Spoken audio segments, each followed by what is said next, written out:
Assalamualaikum warahmatullahi wabarakatuh. Alhamdulillahi rabbil alamin. Wabihi nasta'inu ala alihi wa sahbihi ajma'in. Allahumma salli ala sayyidina Muhammad wa ala alihi wa sahbihi wa mawalah. La hawla wa la quwwata illa billah. Amma ba'da. Dewan Hakim yang arif dan bijaksana, hadirin yang berbahagia. 77 tahun lalu Indonesia dijajah oleh kaum penjajah.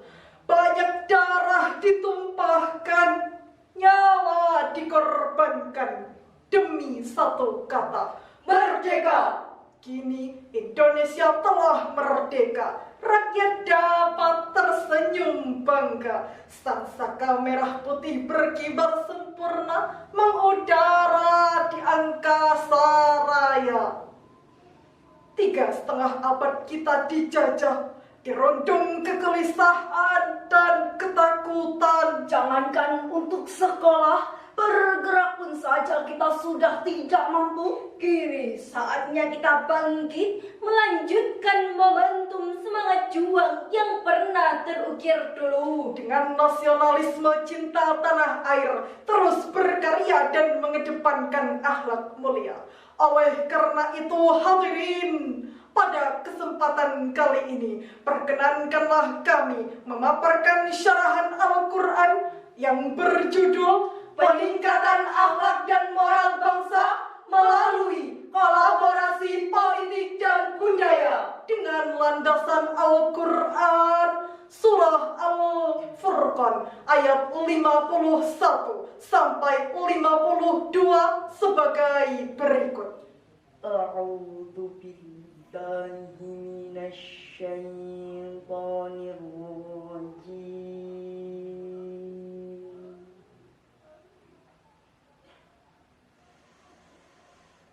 Bismillahirrahmanirrahim.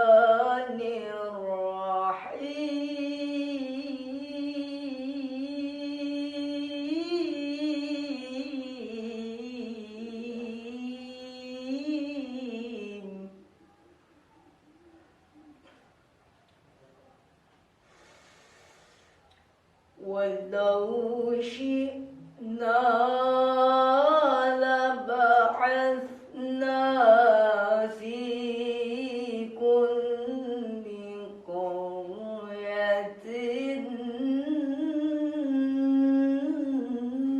nadhira.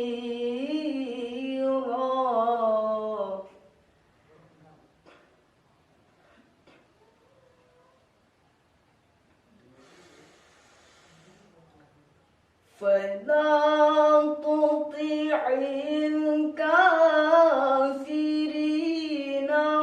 وجاهدهم به جهادا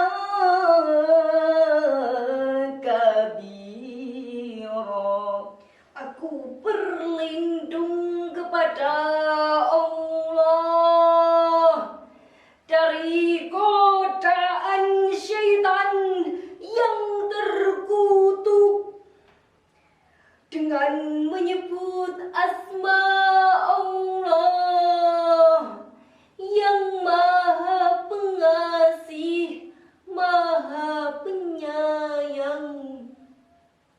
Sekiranya berkehendak, niscaya kami utus salah seorang pemberi peringatan di setiap negeri. Maka janganlah engkau taati orang-orang kafir dan berjihadlah menghadapi mereka dengannya Al-Quran, dengan semangat jihad yang besar. Abu Muhammad Al-Husain Ibnu Farah Al-Baghawi dalam tafsirnya tafsirnya Al-Baghawi juz 2 halaman 103. Beliau menjelaskan bahwa ayat ini berpesan kepada kita agar bersatu menjaga kekompakan dalam ragam perbedaan serta menghindari perpecahan, karena perpecahan akan menghantarkan kita pada kerusakan, sedangkan bersatu akan menghantarkan kita pada keselamatan.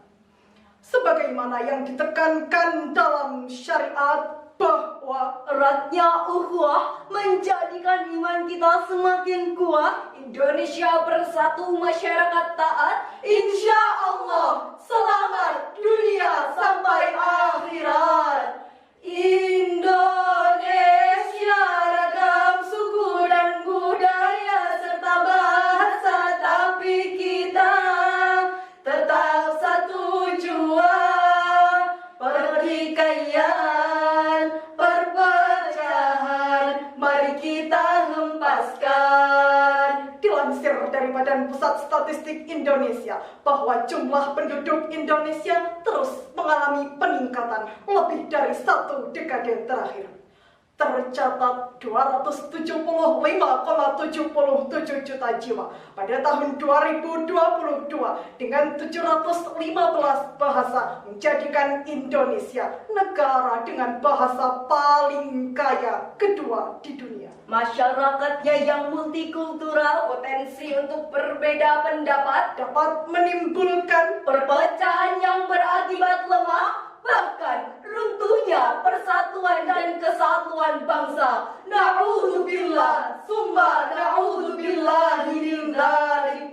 Miris saudara, persoalan bangsa seakan tak ada habisnya. Apalagi sejak wabah COVID-19 viral tersiar, Indonesia bak diterpa angin topan yang menggoyahkan akar-akar persatuan. Berbagai permasalahan baik dalam dan luar negeri datang silih berganti. Pertama, korupsi, kolusi, dan nepotisme. Manajer Riset Transparansi Internasional Indonesia, Wawan Suyatmiko, mengatakan korupsi di Indonesia terjadi di pusaran partai politik. 75% kasus KKN dilakukan oleh aktivis negara serta oknum aktivis partai politik. Kedua, maraknya budaya asing dan menipisnya filter penyaring. Ancaman ini nyata karena faktanya budaya asing banyak yang bertolak belakang dengan nilai luhur bangsa Indonesia, yakni menjunjung tinggi sopan santun, berakhlak mulia. Berbagai permasalahan ini jika tidak disikapi dengan bijak pasti akan mengancam keutuhan NKRI dan tentu menjadi ancaman besar bagi semua elemen bangsa. Lalu bagaimana menyikapi hal ini? Sebagai jawabannya, mari kita renungkan firman Allah dalam Al-Quran surah At-Taubah ayat 122 sebagai berikut. وَمَا كَانَ الْمُؤْمِنُونَ لِيَنْفِرُوا كَافَّةً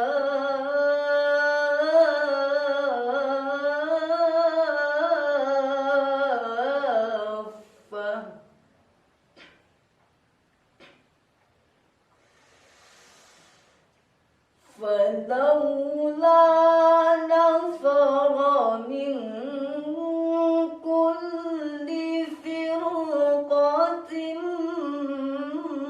مِنْهُمْ طَائِفَةٌ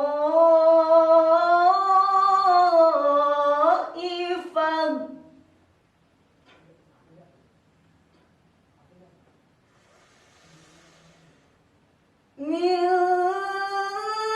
كل فرقة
sepatutnya orang-orang mukmin pergi semuanya ke medan perang.